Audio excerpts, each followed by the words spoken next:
batang namulat sa murang edad at realidad sa akin na tumambad. Hirap ng buhay sa akin nagpatunay na kailangan ko pang magpakatatag. Sa dami pagsubok ang nakaharap, hindi nagpatinag at nagpasindak. Ano mang hamon ang ipalasap, sa akin patuloy na magdalayag patungo sa ruta kundi man tiyak na makarating sa akin pupuntahan. Desidido kahit pa mapag-iwanan, sa biyahe ko sana pala rin at taulakan. Walang panahon para sa agirian at makisabay sa agos ng ilan. Sarili lang din nais kong higitan, di para makipagunahan pa sa kanila.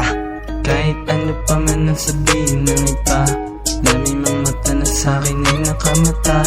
Di nagpa-apekto sa paninira nila, gagawin ko lang kung sana akong masaya. Maalit sa lansangan ng pinanggalingan ng batang sabik lang di na masinaga, na balang araw makita sa larawan lahat ng sakripisyo't pinagpuyatan. Gawin lahat di na para patunayan sa kanilang basihan ay pamantahan. Kahirapan lang tanging kalaban sa araw-araw na pakikipagsapalaran. At sa mga nagsasabi sa akin na wala naman daw pupuntahan, salamat kasi kayo ang dahilan kung bakit nagpatuloy sa nasimulan. Madalang man na sa ngayon, di na para pagpilitan pa sa kanila.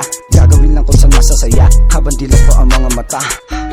Kahit ano pa man ang sabihin ng iba, dami mga mata na sa'kin ay nakamata. Di nagpa-apekto sa paninira nila, gagawin ko lang kung sana akong masaya. Abala ko sa masaya, ginamit ang boss na mapakinggan ng iba. Sinalit sa titik kaya nanilisik mga mata ng mga namamata. Ginagamit imig sa pamamagitan nito ay maka-inspira. Kahit parang ewan ko ba sa iba, daming puro ebas, konti ang gawa. Ako'y natatawa lang pa kay sa kanila. Ganto kasi pag good vibes ang vibes sa umaga, mga nange-hate ay parang sakit na nila, na walang lunas, parang kanta ni Blaze, tangina. Kahit ano pa man ang sabihin ng iba, dami mga mata na sa'kin ay nakamata. Di nagpa-apekto sa paninira nila, gagawin ko lang kung sana akong masaya.